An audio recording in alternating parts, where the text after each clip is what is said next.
Bueno, entonces en esta clase nos vamos a dedicar a hablar esta vez de lo que son las cargas de granizo.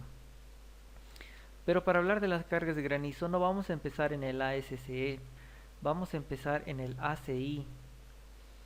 Y fíjense qué es lo que dice el ACI. Vamos a revisar el ACI. Esta versión, la 2014. Fíjense qué dice el ACI en relación al granizo. Ahí está. La sección 5.3.10 del ACI dice: si una estructura se encuentra afectada por cargas debidas a hielo atmosférico, entre paréntesis granizo, deben usarse las cargas por hielo y los factores y combinaciones de carga adecuados del ASCE 7. El ASCE CI 7 es justamente este documento que estamos viendo. ASCE CI 7 del año 2016. ¿Sí? Eso es lo que está señalando. Entonces, vamos a partir por ahí. Vamos a crear una nueva página y lo vamos a escribir en nuestra pizarra. Cargas de granizo.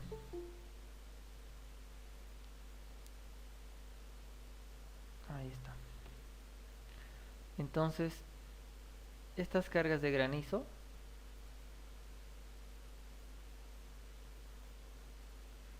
empiezan, como acaban de ver, en el ASCE, perdón, en el ACI. Empieza en el ACI 318.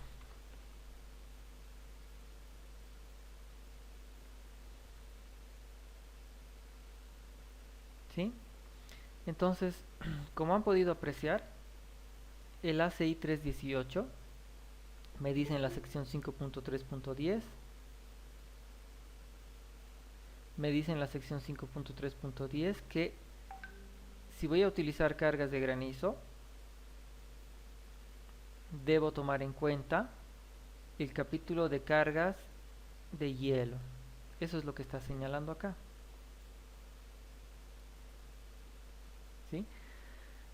Y lo vamos a resaltar para que quede claro.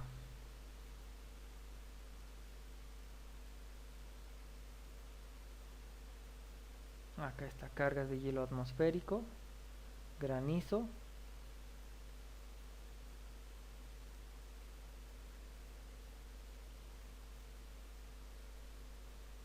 Ahí está.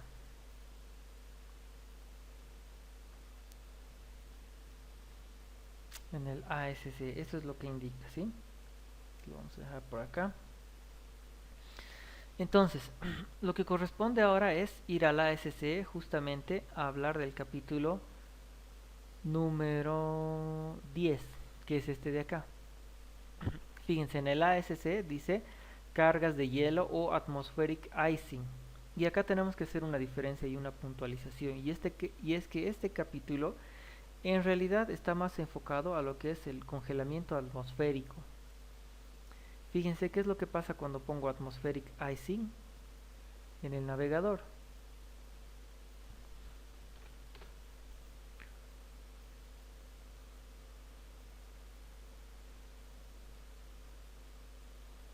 Ahí está.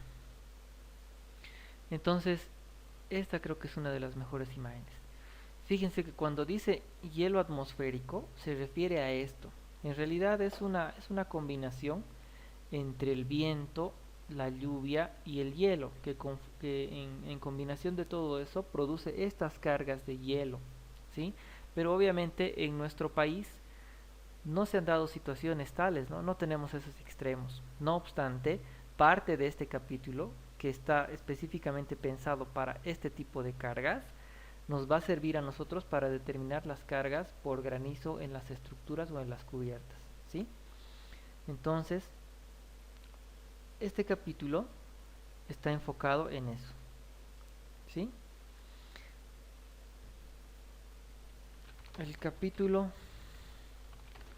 de la ASC está enfocado en hielo atmosférico.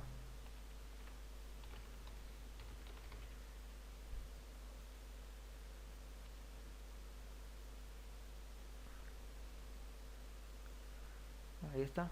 Y este capítulo de la ASC está enfocado en hielo atmosférico, en cargas, cargas por hielo atmosférico, ¿sí? ¿Qué son las cargas por hielo atmosférico? Es justamente lo que estamos viendo acá. Creo que este tiene una buena fotito. Este de acá. Me lo voy a copiar.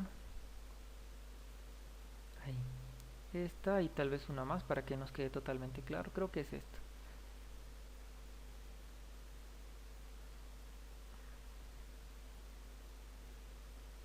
Ahí.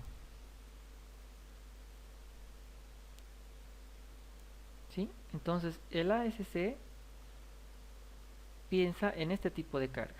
Este es el fuerte, ese es el enfoque de la norma, ¿sí?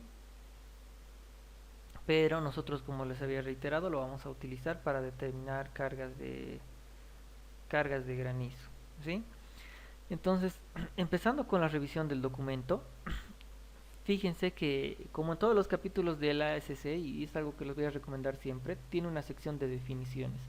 Es bueno leer esto y traducirlo, ya que esto nos va a dar una buena idea de todos los conceptos y las palabras que se están utilizando a lo largo del capítulo para poder entender. Y además nos da la simbología que se va a utilizar en este capítulo, ¿sí? Entonces, lo que nos va a interesar en realidad de toda esta norma es este dato de acá. Fíjense. Dice, en cubiertas planas y estructuras tridimensionales grandes y objetos como domos y esferas, dice, el volumen de hielo deberá ser determinado por esta ecuación. Es decir, nosotros nos vamos a concentrar en determinar un volumen de hielo, ¿sí? Eso es lo que vamos a hacer en el ASC. Lo vamos a copiar acá. Ahí.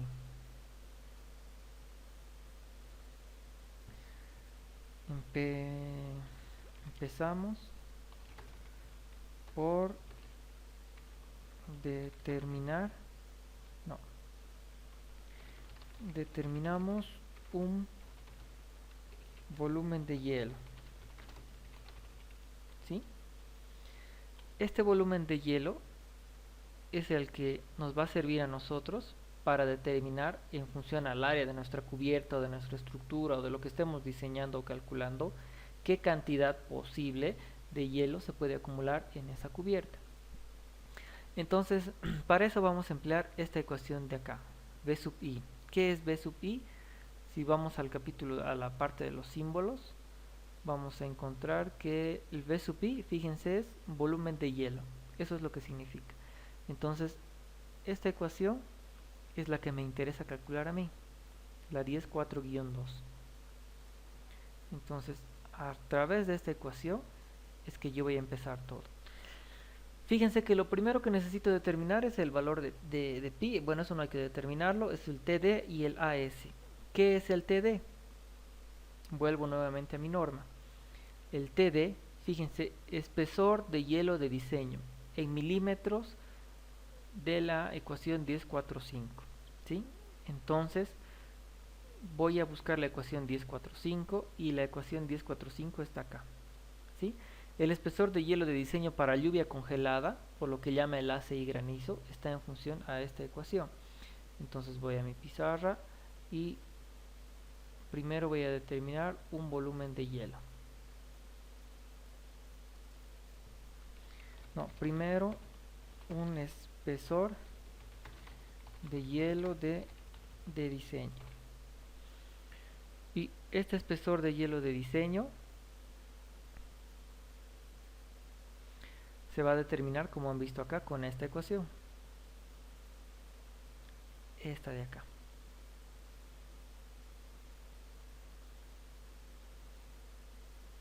¿Sí? Y esta ecuación tiene otros componentes. El primero es el valor de T. ¿Qué es T? El valor de T está descrito acá y es el espesor nominal de hielo en un cilindro causado por una lluvia congelada a una altura de 33 metros o de 33 pies o 10 metros y se obtiene de las figuras 10.4.2 a 10.4.6. Es decir, este espesor nominal de hielo es un parámetro casi estadístico, es un parámetro que se mide, como dice acá, en un cilindro que es causado por una lluvia congelada o un granizo a una altura de 10 metros. Eso es lo que dice. Y esto debe obtenerse de las figuras 10.4.2 y 10.4.6. Entonces, fíjense, ¿qué es lo que dice la sección 10.4.2 y las figuras 10.4.2 y 10.4.6? El mismo problema que teníamos con las cargas de nieve. Fíjense que en Estados Unidos ellos ya tienen, esta no es, 10.4.2, esta de acá. Fíjense que en Estados Unidos ellos ya tienen cuánto es la acumulación de lluvia congelada o de granizo si se quiere, ¿no es cierto? Pero nosotros obviamente no tenemos estos datos. Este es el problema y con el que nos encontramos cuando ante la ausencia de las normas. Entonces, ¿qué es lo que vamos a hacer? Vamos a apoyarnos de la misma manera que lo hemos hecho en la norma argentina. Fíjense que en la carpeta de bibliografía voy a abrir el reglamento CIRSOC y voy a escoger la opción que dice acciones sobre las estructuras, no, acciones de hielo y nieve. Busco el capítulo que dice reglamento de hielo. Entonces, como ya habíamos conversado, en este caso el reglamento de hielo es básicamente el mismo que está en el ASCE. Y fíjense, de hecho, las fórmulas que estamos utilizando, como por ejemplo para el volumen de hielo y como para el espesor nominal del hielo, son las mismas, ¿no? Pero en este caso el valor que está en cuestión es este de acá, T, el espesor nominal de hielo. Y ese espesor nominal de hielo, vamos a ver de dónde lo determinamos acá. Ese espesor nominal de hielo debería estar definido acá, acá está. Fíjense, espesor nominal de hielo debido a una lluvia congelada a una altura de 10 metros en milímetros. Ahora, ¿de dónde se obtiene? Debe estar seguramente en la parte de tablas. Vamos a la opción, al documento de tablas, hielo, índice, tablas nieve, índice hielo. A ver dónde está el reglamento hielo. Tal vez está más abajo. Ah, acá está. Fíjense, lo primero que hacen ellos es clasificar a la Argentina en tres zonas, zona 1, zona 2 y zona 3, ¿sí? Y dentro de eso dicen distribución de cargas de hielo en la República Argentina, ¿sí? Pero debajo de esto está la tabla 2A, que es la que nos interesa, el espesor nominal de hielo en función a la zona. Entonces, fíjense que ellos dicen, si estás en la zona 1, zona 2 o zona 3, estos son tus posibles espesores nominales de hielo.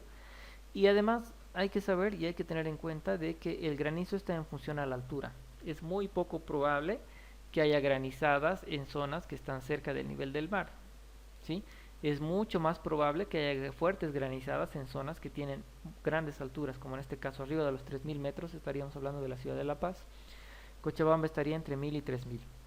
Pero el problema pasa una vez más por ubicarnos en qué zona. Perdón. ¿En qué zona nos vamos a ubicar? Fíjense que lo que vamos a hacer es partir de este mapa y partir de la analogía climática de Köppen y de los comentarios que habíamos hablado en la anterior clase, de que la ciudad de Córdoba tiene el mismo clima que la ciudad de Cochabamba, o por lo menos un clima similar. ¿Qué es lo que voy a hacer? A partir de este mapa,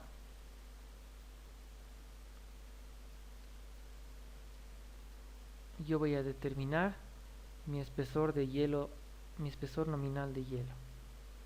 Entonces este mapita me lo llevo acá, ¿sí?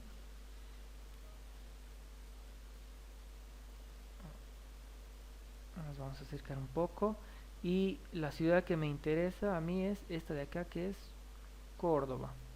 Córdoba es una ciudad que está, o una provincia según para los argentinos, que está en la zona número 3. Entonces para esa zona número 3 yo necesito ubicar esta tabla.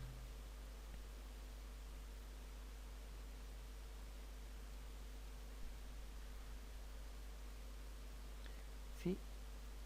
esta tabla me la voy a llevar acá.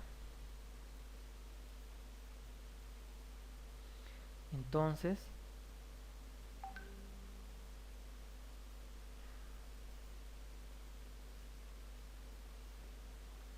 nos vamos a copiar este documento, o este documento, ese pequeño textito, perdón. Ahora sí. Entonces, lo que yo necesito ahora es esto de acá.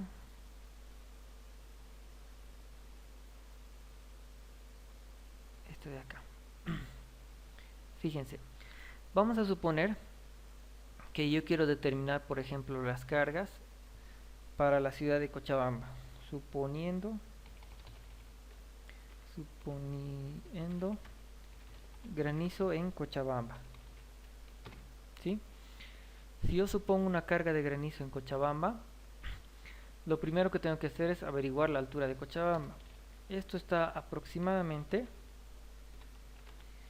2500 metros sobre el nivel del mar. Esa es la altura aproximada para Cochabamba. Y si partimos de la idea de que la ciudad de Córdoba tiene un clima similar a la ciudad de Cochabamba, o también nos apoyamos en el mapa de evaluación climatológica de Köppen, vamos a concluir que la zona número 3 es justamente esta que está acá, ¿sí? Y para esta zona número 3, el valor que me interesa es este valor que está acá. ¿Por qué me interesa ese valor? Porque Cochabamba está entre 1000 y... está entre 1000 y 3000 metros sobre el nivel del mar, ¿sí? Entonces, con esa información yo ya puedo determinar acá, por tanto, el espesor nominal de hielo será T igual a 6 milímetros, ¿sí? Ese es el valor que me interesa, 6 milímetros. Entonces, fíjense que el primer paso para calcular el espesor de hielo de diseño ya ha sido sorteado, el espesor nominal de hielo de diseño. El siguiente paso es el determinar el factor de importancia para hielo, pero este factor de importancia para hielo nosotros ya lo hemos determinado cuando estábamos hablando de las cargas de nieve. Fíjense que en el... ¿Dónde está? Acá. Acá lo hemos determinado. Entonces, fíjense que este factor de importancia lo hemos determinado acá. Entonces, esto de acá me lo voy a llevar. La misma tabla.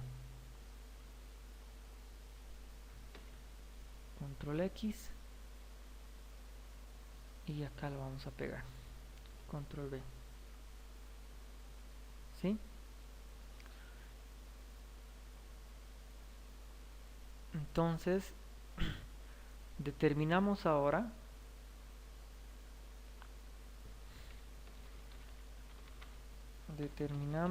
el factor de importancia de hielo.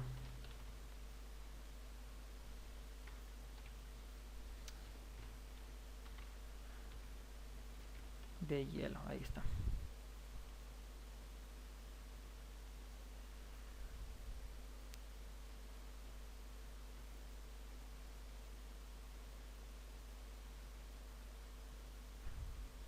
¿Sí? Pero recordamos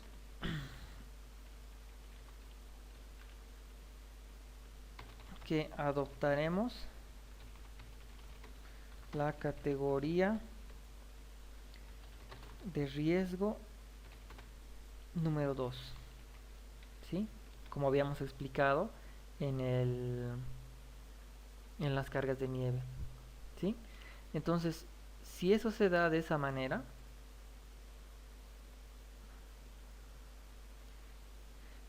el factor de hielo que me corresponde, el factor de importancia para cargas de hielo para una categoría número 2 es este de acá, donde está nieve y hielo, este de acá, Ese es el factor que necesito. Listo. Entonces el factor de importancia de hielo está determinado en función a la misma tabla que hemos utilizado para determinar las cargas de nieve, ¿sí? Una vez determinado el factor de importancia de hielo, necesito determinar el factor Fz, que si mal no recuerdo es un factor de altura. Veamos entonces qué es lo que dice el ASC. El ASC me da esta ecuación. Fíjense, factor de altura, ¿sí? Este factor de altura se puede calcular con esta ecuación. Si la estructura está entre 0 metros y 275 metros de altura, utilizamos esta fórmula. Si la estructura tiene más de 275 metros de altura, vamos a utilizar 1.4 para el factor de Fz, ¿sí? Entonces, en este caso, esa es la primera ecuación esta es la ecuación que corresponde en mi caso, ¿sí? En este punto hacer tal vez una opinión. Fíjense que dice un edificio de 0 a 275 metros de altura. Que yo recuerde, el edificio más alto de Cochabamba es, por ejemplo, el edificio de los Tiempos. Supongamos que ese edificio de los Tiempos tiene una altura de pisos de 350, por decir algo, y si no estoy mal, tiene 22 pisos de altura. Estaríamos hablando de 77 pisos, 77 metros de alto, ¿no? El edificio más alto de La Paz creo que era el del Banco Central, si no me equivoco, ¿no? Estimo que estará, pues, supongamos que sea 100 metros de altura, ¿no? Esta norma habla de 275 metros de altura, ¿se imagina? Es decir, está hablando de estructuras realmente grandes, de cosas realmente muy importantes, ¿sí? Entonces, para determinar ese Fz, yo necesito colocar Z. ¿Qué es Z? Z, si mal no recuerdo, es la altura sobre el nivel del mar. Vamos a verlo ahora en las definiciones. Altura por encima del terreno, dicen, no es la altura sobre el nivel del mar, ¿sí? Entonces, para determinar el factor de importancia vamos a considerar lo siguiente.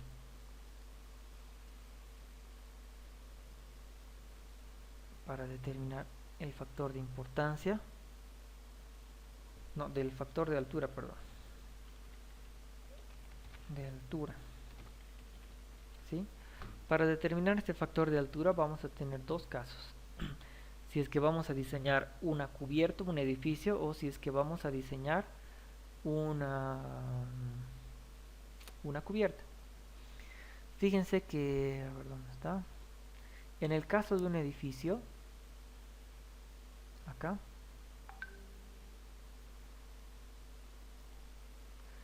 supongamos que yo tengo un edificio ahí, y puedo tener también tal vez una estructura de menor altura,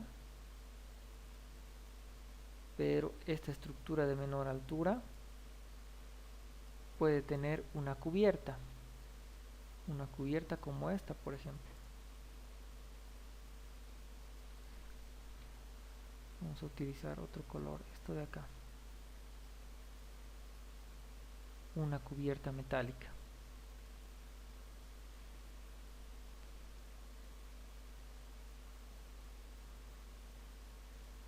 Ahí, ¿sí? Entonces, en el caso de un edificio que es solamente con una terraza, nosotros vamos a considerar esta altura. Este es mi valor Z, ¿sí? En el caso de la cubierta, voy a considerar esta altura. Ahí.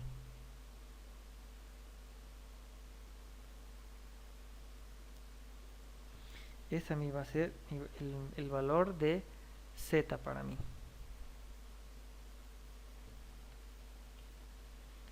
¿Sí? Z y Z. ¿Sí?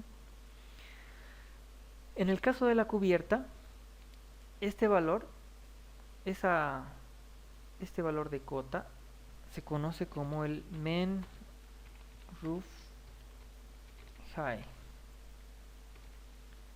¿sí? Que quiere decir altura media de techo, ¿sí?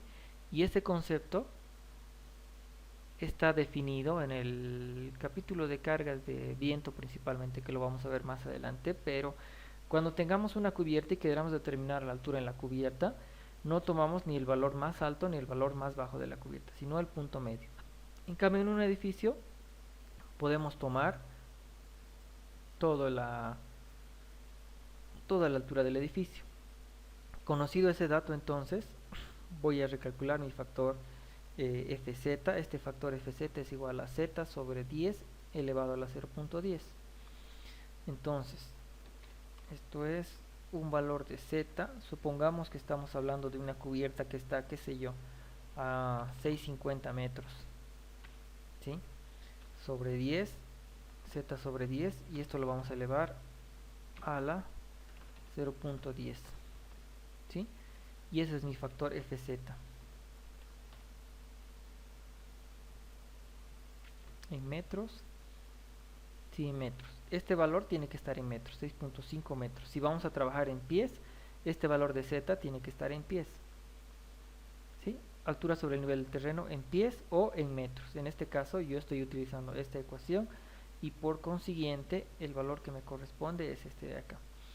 Entonces podemos tener dos escenarios: el caso de una cubierta o el caso de un edificio.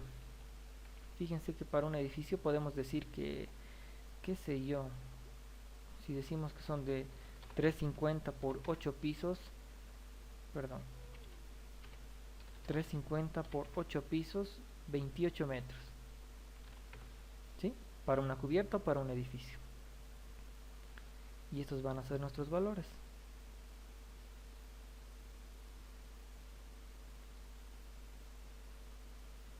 Estos van a ser nuestros valores para Fz.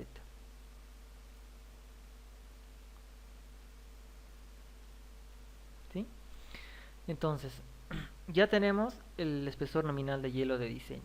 Ya tenemos el, el factor de importancia. Ya tenemos el factor de altura y lo único que nos falta determinar es el KZT, que viene a ser el factor topográfico. Entonces, este factor topográfico lo vamos a determinar de acá. Fíjense, la sección 10.4.5 dice: el factor topográfico para la concurrente presión de viento y el factor topográfico para el hielo congelado, el espesor de hielo, que es este que nos interesa, donde dice KZT es obtenido de la ecuación 2681. Es decir, una vez más nos manda al capítulo de las cargas de viento. Fíjense, entonces voy a la ecuación 2681, que está obviamente en el capítulo 26, capítulo de cargas de viento, 2681, 26.4, 26, acá está, 26.8. Fíjense, efectos topográficos. Dice viento en colinas, esto es colinas, riscos y escarpaduras, creo que es esta traducción, ¿sí? Pero básicamente para determinar el factor topográfico podemos ubicarnos en una de estas condiciones, es decir, cuando nuestra estructura esté acá arriba, a la subida de una colina, cuando nuestra estructura está acá arriba y esto sea como que una pequeña montaña si se quiere, y en función a algunos criterios podemos determinar esto, pero noten que estas condiciones no son muy acordes a lo que tenemos en Bolivia, ¿no? Normalmente nosotros vamos a tener, si se da a estas alturas, son alturas muy largas, muy grandes, como en el caso de la ciudad de La Paz, es decir, no tenemos estas condiciones donde existen pequeñas elevaciones, ¿sí? Lo mejor en ese caso es acogernos a la siguiente sección del capítulo, no, perdón, al siguiente artículo que está acá. Si las condiciones del sitio y la localización del edificio no encaja en las condiciones especificadas en 2681, es decir, si no encajamos en estas condiciones, ¿sí? ¿Qué es lo que podemos hacer y lo que recomienda la norma? Utilizar KZT igual a 1. Es decir, estos valores para mí siguen siendo conservadores, ¿sí? Entonces, vayamos al factor topográfico. Vayamos a anotarlo eso en nuestra pizarra, ¿sí? Entonces, vamos a anotarlo en una nueva hoja. factor topográfico.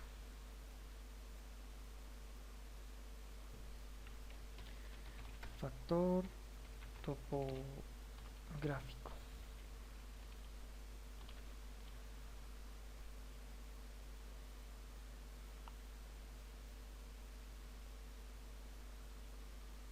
¿Sí? Entonces, este factor topográfico, como acabamos de ver, está en función a estas condiciones. Es la forma de determinarlo. Es decir, con estos datos y esta tabla nosotros determinamos un factor. Ahí. ¿Sí? A raíz de este gráfico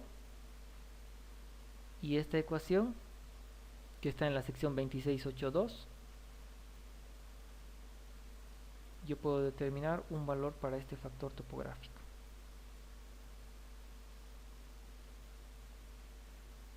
Ahí. ¿Sí? ¿Qué es lo que pasa con esto? Normalmente no se adecua a las condiciones topográficas de Bolivia.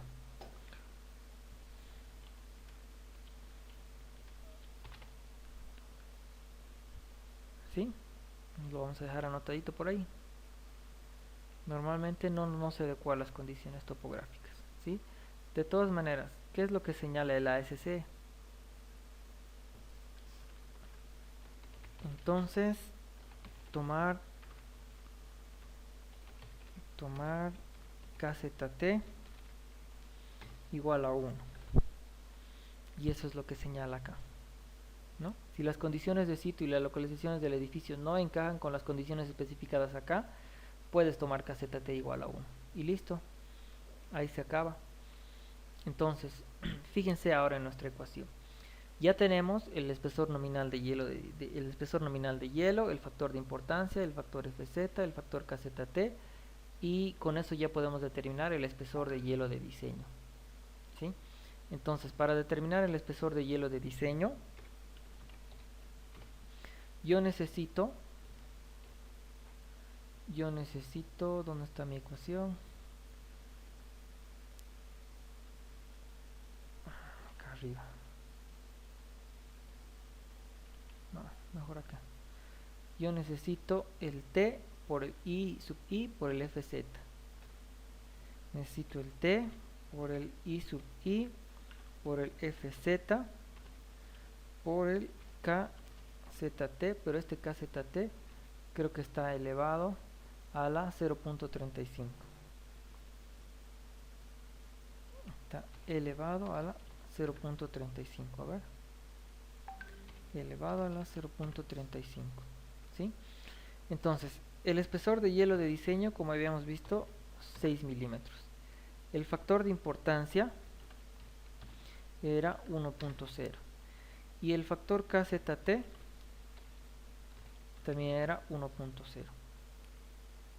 ¿Sí? Entonces lo voy a dejar acá. El factor T, el factor I, el factor FZ, que ya lo hemos descrito más arriba. Y con todo eso, el espesor de hielo de diseño que yo estaría calculando sería este de acá,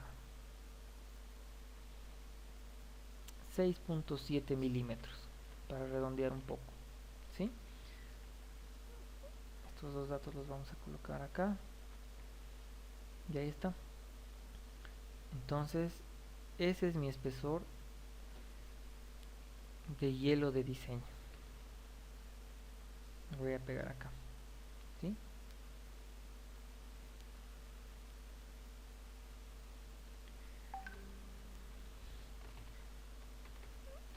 Finalmente, el espesor de hielo de diseño será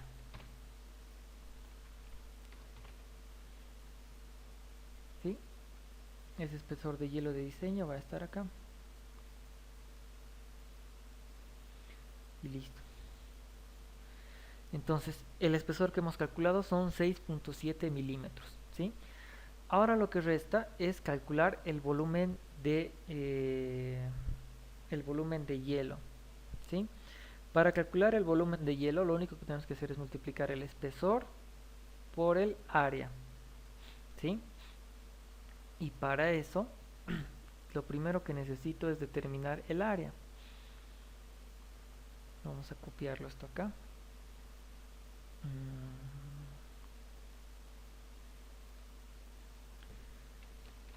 Ahora determinamos volumen de hielo. Este volumen de hielo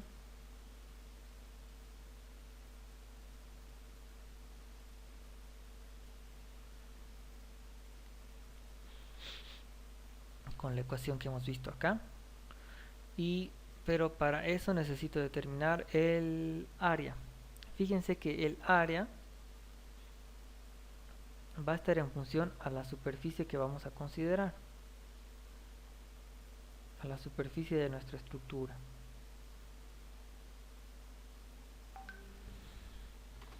No sin antes tener el área de la superficie de posible acumulación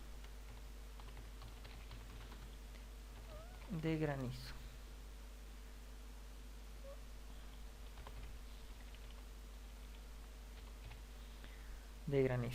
Entonces, en el caso de un edificio, la verdad que esto va a ser súper sencillo. Fíjense que en un edificio seguramente voy a tener una terraza, y este va a ser el valor de mi área.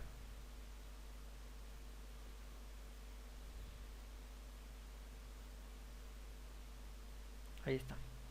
Entonces, este va a ser el valor de mi área. Este de acá. Y en el caso de una cubierta, si yo dibujo una cubiertita con una vista en planta, lo vamos a hacer con color rojo. Tal vez tratemos de hacer una vista isométrica,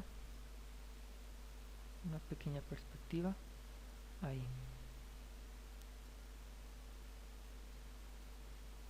¿Sí? Ahí está. Entonces, en el caso de la cubierta, fíjense que yo necesito considerar toda esta área. Esa va a ser el área, tanto para un edificio como para una cubierta. ¿Sí? Y ese va a ser mi valor de A sub S. A sub S.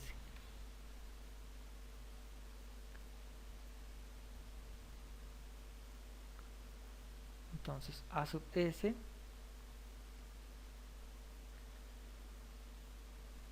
va a ser esto de acá, o esto de acá, más esto de acá. ¿Sí? Esas áreas. Entonces, fíjense que una vez que yo tengo el T sub T, el volumen de hielo va a ser igual al factor pi por el espesor T sub D, y esto lo vamos a multiplicar por ¿qué era? El área, el A sub S. ¿Sí? Si yo supongo que mi valor de A sub S, por ejemplo, para un edificio son 195 metros cuadrados y para una cubierta son 240 metros cuadrados, el volumen de hielo que voy a determinar es este de acá, metros cúbicos. Perdón. Y acá vamos a hacer un pequeño redondeo. Ahí. ¿Sí? Fíjense que si esta es mi área para un edificio y esta es mi área para una cubierta, el volumen de hielo que voy a determinar es este de acá. Entonces, con este valor me voy a mi pizarra. Ahí está. Ese es el volumen de hielo que estaría determinando, ¿sí? Pero fíjense que ya sé qué cantidad posible, probable de hielo se va a acumular en mi cubierta o de granizo o en mi edificio. Pero no me interesa a mí el volumen como tal, lo que me interesa es qué valor de carga va a representar esto. Y acá radica la principal diferencia entre una carga de granizo y una carga de nieve. Fíjense que en las cargas de hielo o en las cargas de granizo está muy bien definido lo que es el peso específico del granizo. Como habíamos estado conversando, en el caso de las cargas de nieve, la densidad varía o el peso específico varía en función a si es una nieve fresca o si es una nieve compactada, pero aún así está entre 100 y 400, 500 kilos por metro cúbico. Pero ¿qué es lo que dice la norma? La densidad de hielo no deberá tomarse menor a 900 kilos por metro cúbico, ¿sí? Entonces, esta es una recomendación que hace el ASCE, ¿sí? Que para algunos profesionales no es muy conservadora, ¿no? Algunos profesionales prefieren tomar este valor como 1000. ¿Por qué como 1000? Porque todos sabemos que el peso específico o la densidad del agua es 1000 kilogramos por metro cúbico. Pero cuando un líquido llega a su punto de congelamiento, aumenta de volumen. Es decir, ocupa más, pesa lo mismo, pero ocupa un mayor espacio. Por consiguiente, el peso específico tiende a bajar, ¿sí? Por eso es que dice 900 kilos por metro cúbico. Luego de esto les voy a mostrar qué dicen las otras normas y van a ver que, por ejemplo, los ecuatorianos dicen no, el peso específico del granizo son 1000 kilos por metro cúbico, siendo un poco más conservadores. Entonces, si yo tengo el peso específico del granizo y tengo el volumen de granizo, puedo determinar la carga total de granizo que se va a acumular en mi cubierta. Entonces, fíjense que si yo conozco el peso específico de granizo, igual a 900 kilogramos fuerza sobre metro cúbico, ¿sí? Si multiplico este peso específico del granizo,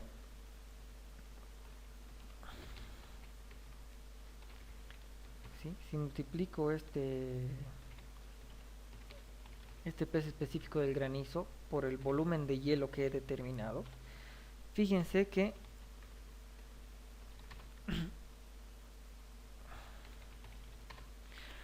en el caso de mi edificio de 195 metros cuadrados, yo puedo acumular 3.67 toneladas de carga, ¿sí? Y en el caso de mi cubierta, yo puedo acumular 4.51 toneladas de carga. Pero aún así estas cargas como tal a mí no me interesa. Lo que me interesa no es una carga puntual, sino es una carga superficialmente distribuida. Y para determinar esta carga superficialmente distribuida, lo único que voy a hacer es dividir la carga puntual entre el área de las cubiertas o de las terrazas. Y esto me daría un valor en kilogramo fuerza sobre metro cuadrado, que es lo que estoy buscando. ¿Sí? A ver, no sé si estamos bien. O sea, los dos valores son iguales. Mi carga de granizo es el peso específico de granizo por el volumen de hielo. Y ahí está. Y la carga de granizo, esta es una carga puntual, ¿no? La carga superficialmente distribuida va a resultar de dividir esto entre toda la superficie, ¿sí? Entonces, estos datos me los voy a llevar allá.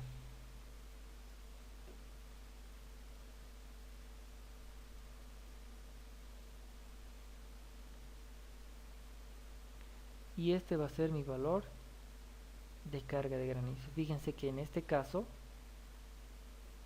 para los datos que yo he colocado, estaríamos hablando de casi 20 kilos por metro cuadrado de granizo. Finalmente, la carga de granizo será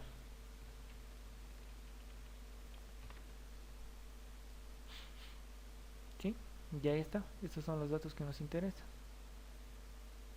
Estos son los datos que nos interesan, ¿sí? En este caso han salido valores muy pequeños, tal vez por las condiciones que nos hemos dado, pero eventualmente estos valores pueden crecer, pueden llegar hasta 50, 60 kilos por metro cuadrado, hasta volverse una carga más considerable, una carga más representativa, ¿sí? O más fuerte. Lo que sí también me gustaría mostrarles es que hay que hacer algunas, esto de acá, algunas correcciones en función al ángulo de la cubierta. Esto lo vamos a mover acá.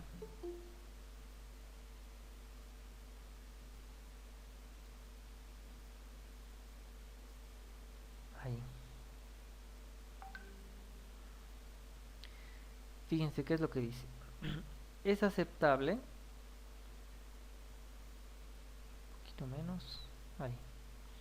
Es aceptable multiplicar el volumen de hielo que he determinado acá por un factor de 0.8 para placas verticales y 0.6 para placas horizontales. ¿Qué quiere decir? Si estamos hablando de hielo granizo en una placa vertical, puedes multiplicar por 0.8.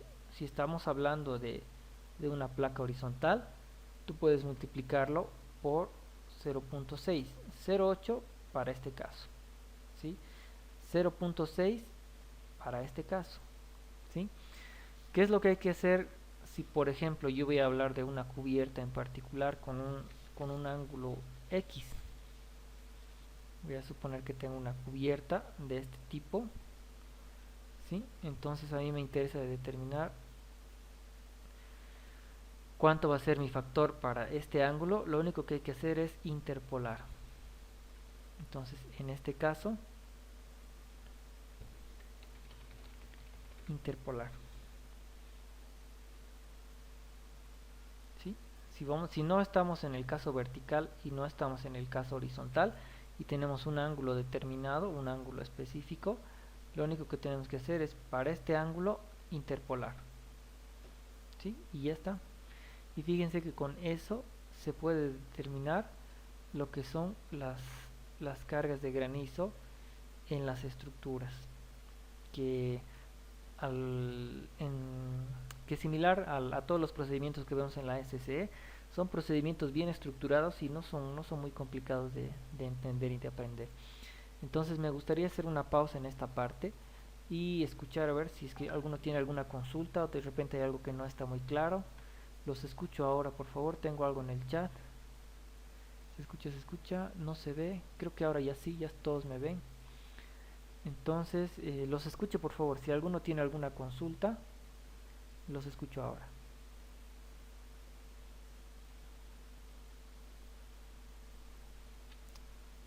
Pueden prender su micrófono de la misma manera que el Zoom y hacerlo, y hacer las consultas.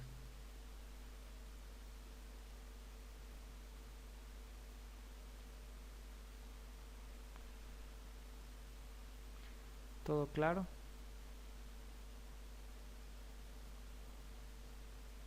Disculpe, ingeniero, buenas noches. Buenas noches, Ángelo. Sí, ingeniero, va a disculpar, yo lo último que lo entendí cuando hablaba de la inclinación de ese ángulo para afectar con ese factor. No sé si lo puede volver a explicar, por favor. Claro que sí. Sí, lo explicamos ahora.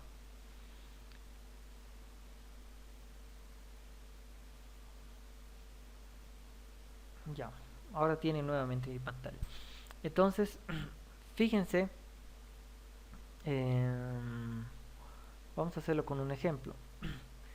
El volumen de hielo que he determinado es este de acá, 5 metros cúbicos, ¿no? Pero démonos otro ejemplo. Digamos que este volumen de hielo sea por alguna razón 8 metros cúbicos. Ese es el volumen que yo he determinado, ¿sí? Pero este volumen de hielo yo lo voy a aplicar a una cubierta. Supongamos que el ángulo de mi cubierta, este ángulo alfa, sea 15 grados, ¿sí? El ASC me dice que si mi volumen de hielo va a recaer sobre una cara vertical, puedo multiplicarlo por 0,8. Pero si va a recaer sobre una cara horizontal, puedo multiplicarlo por 0, por 0,6. Entonces eso me induce a mí a una interpolación. Es decir, para un valor de 90 grados, mi factor es 0.8. Para un ángulo que estoy proponiendo que es de 15 grados, no conozco cuál va a ser mi factor. pero para un valor de 0 grados mi coeficiente es 0.6, ¿sí? Entonces, en vez de multiplicar mi volumen de hielo por 0.8 o en vez de multiplicarlo por 0.6, lo que voy a hacer yo es multiplicarlo por 0.63, ¿sí? Es decir, ya que no estoy ni en la condición vertical ni en la condición horizontal, lo que voy a hacer es multiplicarlo por 0.63. Entonces, este es el dato que me interesa. Eso nos los vamos a llevar acá, en otra hojita. Control X, nueva página, Control V, ahí.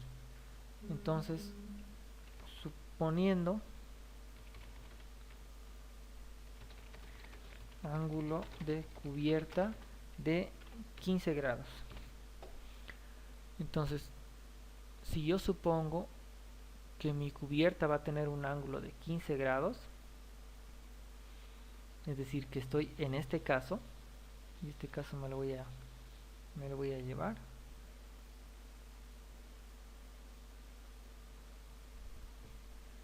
Control X, Control V. Fíjense, supongo yo que estoy en este caso. ¿Qué es lo que tengo que hacer? Interpolar. De esa manera. Entonces, mi nuevo volumen de hielo, el que yo he determinado acá, este volumen de hielo, lo voy a multiplicar por 0.63 y ese va a ser mi nuevo volumen de hielo. Y con este volumen de hielo yo voy a determinar mi carga de granizo puntual y voy a determinar mi carga de granizo superficialmente distribuido. Entonces, esto más me lo llevo. Ahí.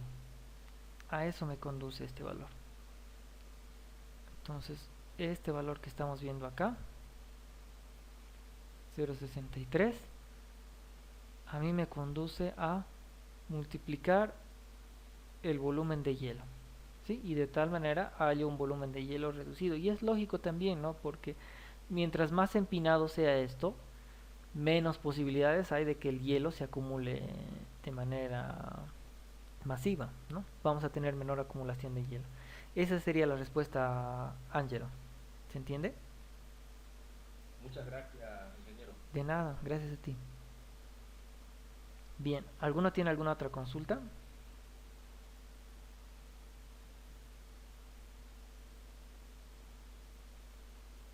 ¿Cómo vamos? ¿Todo claro? Ingeniero, buenas noches. Yo quería consultarle cuál sería un ejemplo en el caso de que tome el factor para el caso vertical. Ah, ¿cuándo lo utilizaríamos en el caso vertical? Sí, Ah, ya. me gustaría, ¿cómo sería eso? ¿Dónde sería, digamos? O sea, Sí, para aclarar. es O que, sea, horizontal sí entiendo, ¿no? Con ángulo también entiendo. sí, Pero vertical, les explico. Fíjense que, como les había dicho al principio, en realidad estamos hablando de hielo o hielo atmosférico. Es decir, este capítulo no está enfocado al 100% en granizo, está enfocado en hielo atmosférico. Pero como han visto, el ACI nos dice y nos recomienda que si vas a calcular cargas por granizo, la mejor referencia que tienes es este capítulo. Entonces, ¿cuándo tomaríamos una carga vertical? Tal vez este caso, ¿no? Fíjate que acá tienes hielo acumulado y la estructura es prácticamente vertical. Pero este caso realmente creo que no, en nuestro país no lo vivimos, ¿no? Por lo menos no, que yo sepa, no hemos tenido este caso, ni siquiera en las regiones de Potosí o de Oruro, ni siquiera en Uyuni. La verdad he estado en Uyuni también antes del invierno y estos casos por lo menos yo no los he visto. Entonces, el factor que nos reclama, que nos pide el ASC acá, un 0.8 para vertical, placas verticales dice, estaría más orientado a esto que estamos viendo acá. ¿Sí? Es decir, en nuestro caso no aplicaría. ¿Sí? perfecto, ingeniero, me quedó bastante claro en cuanto vi la imagen. Ya, gracias. A usted. Alguno tiene, en Bolivia existe el caso de carga de nieve y de granizo. Si es así, ¿en qué lugares? Dice. Ah, ¿dónde graniza y dónde nieva? ¿Quién puede saber o quién debería saber? Yo creo que no un ingeniero civil. Los que deberían darnos esa información son las entidades encargadas de monitorear el clima, que en este caso lo mejor que tenemos creo que es Senami, ¿no? Senami debería proporcionarlos, así como tenemos en el ASC y como han visto en la norma argentina, este tipo de mapas, ¿no?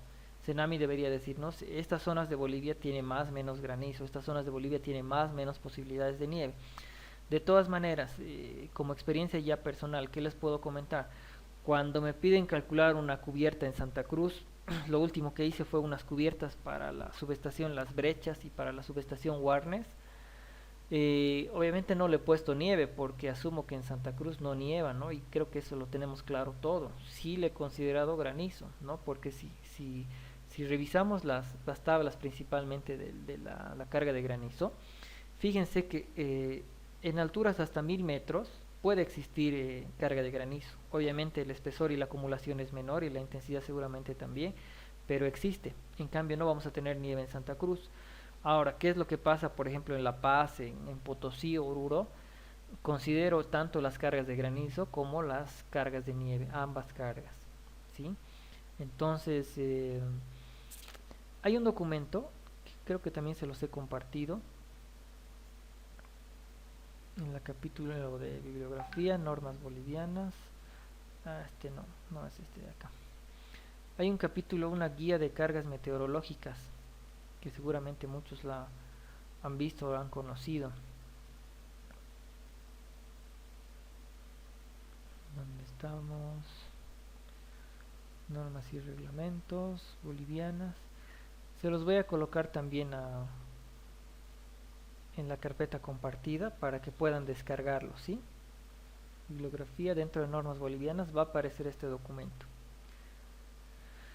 Y este es un documento, guía para evaluación de cargas meteorológicas en Bolivia, nieve, granizo, hielo, viento, sobre cubiertas, específicamente sobre cubiertas.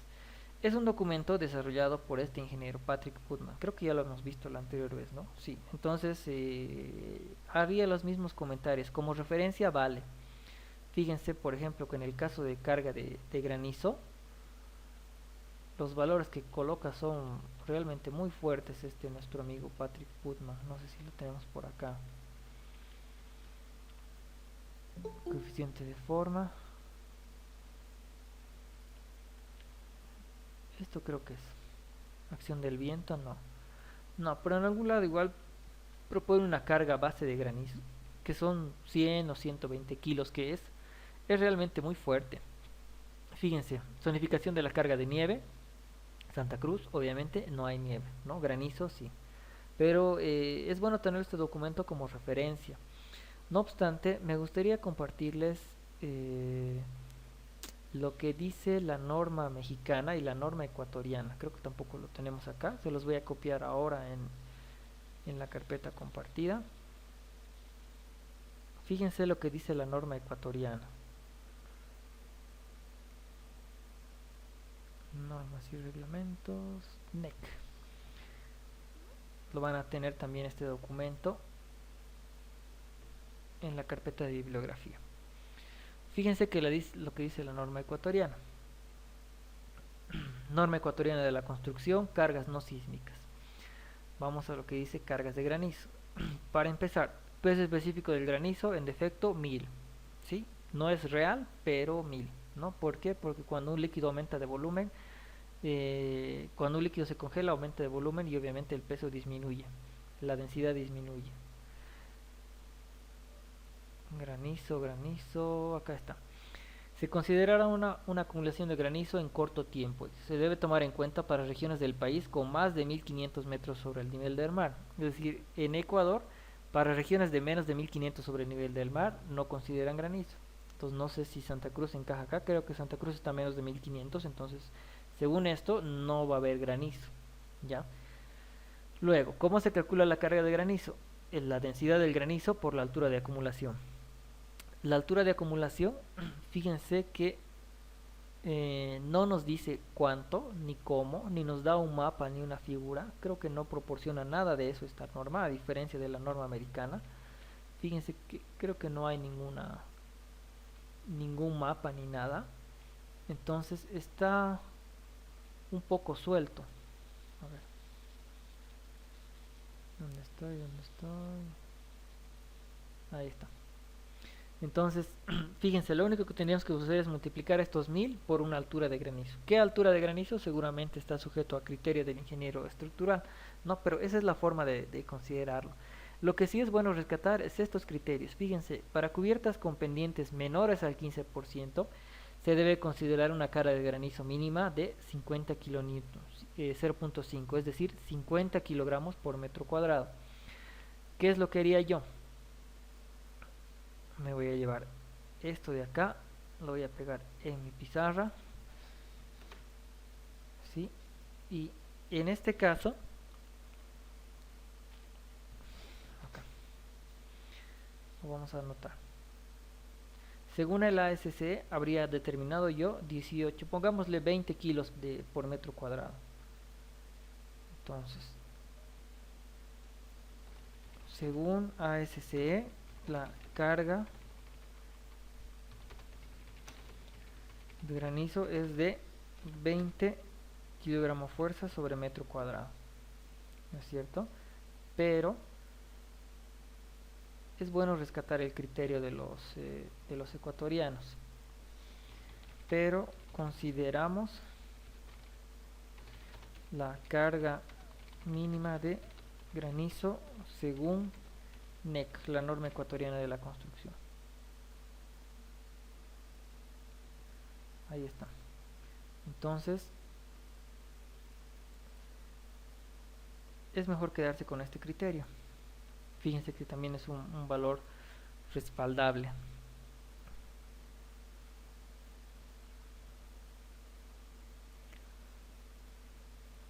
Ahora sí, mejor. ¿Sí? Entonces, si la cubierta tiene una pendiente menor al 15%, no colocamos los 20 que he determinado, sino le colocaría 50. ¿Qué más dice?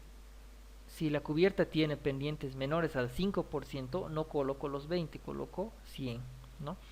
En sitios donde sea necesario considerar la carga de granizo, se adicionará una sobrecarga de 1 kN por metro cuadrado en las áreas de los aleros en un ancho del 10% de la luz libre medido desde el borde hacia el apoyo y no menor a 1000 milímetros, es decir, no menor a un metro. Son disposiciones complementarias que nos pueden servir a nosotros para determinar y complementar el valor de carga que hemos tomado. ¿Sí? Entonces son recomendaciones, ¿no? Fíjense que ellos lo hacen más simple, pero estas recomendaciones son más cautas desde mi punto de vista en relación a lo que propone la ASC. De repente la ASC, como es un procedimiento tan estudiado, ellos creen que no hay necesidad de una carga mínima, salvo que la especifique acá, pero hasta donde lo he revisado creo que no hay ningún valor de carga mínima. Además, tengan en cuenta que este capítulo de la ASC, el capítulo 10, está pensando en esto, no está pensando en el granizo que nosotros conocemos, ¿sí? Entonces, como referencia, que valgan estos dos datos más que proporciona la ASC. Y ya está, con esto terminamos lo que es la carga de granizo. Entonces, no sé si alguno tiene alguna consulta. ¿Estamos claros? Ingeniero, buenas noches, le habla Martín Chino. ¿Cómo estás, Martín? Buenas noches. Una consultita, en la pizarrón usted que ha colocado el AS entre paréntesis 195 sobre 240. Sí. ¿Cómo lo debo interpretar? O sea, 195 no es quebrado, ¿no ves? Sobre 240. Ah, no. Lo único que he hecho es acá para tener dos datos, estoy utilizando un vector. En el MATCAD he definido un vector que tiene dos valores y al utilizar una ecuación multiplicando un vector me mantiene el vector, ¿no? Es una operación... Inge, los 195, ¿qué es? Y los 245, Ah, ¿qué es? Ah, ya. Es? Ya, claro que sí, lo vamos a anotar acá. Estos 195, estoy suponiendo que es este valor del área de una cubierta, de una terraza, ¿no? Es un dato que yo me he dado. Y estos 240 estoy suponiendo que es estos valores de área. El área de la cubierta donde posiblemente se va a acumular granizo. Solamente esto, ¿no? Es para el ejemplo. En el caso de ustedes, cuando diseñan algún edificio o alguna cubierta, tienen que determinar el área real de la terraza y el área real de la cubierta. Y esos datos son los que van a ir para calcular el volumen de hielo.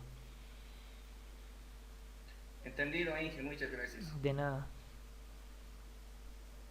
¿Alguna otra consulta? ¿Todo claro? Como podrán ver, en realidad nada de lo que está en el ASC. ¿Hay alguien que quiera preguntar? ¿No? Ya. Como verán, nada de lo que está en el ASC es realmente muy complicado. Todo lo que es carga de granizo, o la carga de nieve, o las cargas vivas y las cargas muertas y demás, en realidad no son muy complicados. Yo creo que la mayor traba que tenemos para empezar a estudiar esta norma, que realmente es muy buena, es el tema del inglés, ¿no? Pero con un poco de práctica, con un buen traductor a mano, si es que todavía no se maneja mucho, y con el tiempo se llega a entender. Y la verdad que, como han visto, los procedimientos que están acá son bastante coherentes, son procedimientos sí bien estructurados, bien pensados, pero nos ayuda mucho a la hora de determinar las cargas, ¿sí? Algo que quiero compartirles también antes de terminar esta sesión es que ha habido una diferencia importante en esta fórmula, en esta de acá. Esto es espesor de hielo de diseño para una lluvia congelada según el ASC versión 2016. Fíjense qué es lo que decía el ASC, el mismo ASCE en su versión 2010. En la versión 2010 igual tendríamos que ir al capítulo número 10. Casi. Este capítulo número 10, acá está. Cargas de hielo atmosférico. Y fíjense, la misma ecuación. Hay una diferencia súper importante y la verdad que no sé por qué. Acá tenemos un 2 por delante y acá no tenemos el 2, ¿sí? Es decir, todo lo que se determinaba en relación a cargas de granizo hasta antes del 2016 era el doble. Es decir, se colocaba una carga más estricta, pero no sé la verdad por qué. En esta norma ha habido este cambio importante, ¿sí? Entonces, bueno, para tenerlo en cuenta, si es que alguna vez les toca revisar un proyecto, están de supervisores fiscales o están como asesores estructurales de alguna empresa, y viene alguien y les dice, no, las cargas de hielo son mayores, y ustedes dicen, no, las cargas de hielo son menores, puede ser por esto, ¿sí? Puede ser por eso, porque a mí me ha pasado. En mis mismos proyectos, ¿no? Tenía un proyecto en La Paz calculado con ASC 2010 y tenía una carga de aproximadamente 80 kilos por metro cuadrado, y una unidad educativa similar en la ciudad de Oruro, creo que era, no recuerdo bien, creo que era en Oruro, tenía un valor de carga mucho menor. Entonces, luego de romperme la cabeza unos 2 días y revisar todas mis fórmulas, me di cuenta que este no tiene 2 y que este no tiene 2, ¿sí? Entonces, eso en relación a las cargas de granizo, ¿sí? Entonces, si es que no hubiera ninguna consulta más, me gustaría cerrar la sesión acá. Quedaría pendiente el tema de las cargas de viento, que lo vamos a ver el día de mañana, y el tema de las cargas de sismo, que tendríamos que verlo el día de mañana es martes. Mañana martes tengo clases en la universidad, entonces por favor mañana no vamos a pasar. Estaríamos pasando directamente el miércoles 20 para hacer las cargas de viento, el día jueves para hacer las cargas de sismo, y el día viernes para ver lo que son las aplicaciones, combinaciones de carga y aplicaciones de todas estas cargas que estamos determinando en SAP, no en SAP, en ETAPS y en CIPECAD. Sí, vamos a ver cómo se asignan esas cargas, pero desde ya noten algo que a lo que estamos induciendo es que todas las cargas que estamos determinando están en kilogramo fuerza por metro cuadrado. Todas nuestras cargas, kilogramo fuerza por metro cuadrado. Eso es a lo que tenemos que apuntar. Fíjense, kilogramo fuerza, ¿no? Lo mismo acá, donde está kilogramo fuerza sobre metro cuadrado. Sí, eso estamos apuntando. Sí, entonces agradecerles una vez más por su participación. Espero que la clase haya sido de su agrado, les sea de utilidad. La pizarrita que están viendo acá va a estar disponible en PDF en el mismo lugar, en el mismo documento, para que puedan descargarlo y o imprimirlo si gustan, ¿sí? Entonces, antes de irnos, no sé cómo estamos con el del Google Meet. Fíjense que creo que hemos tenido mejores resultados. ¿Están de acuerdo en continuar con esto o prefieren seguir en el Zoom? No sé qué sugieren.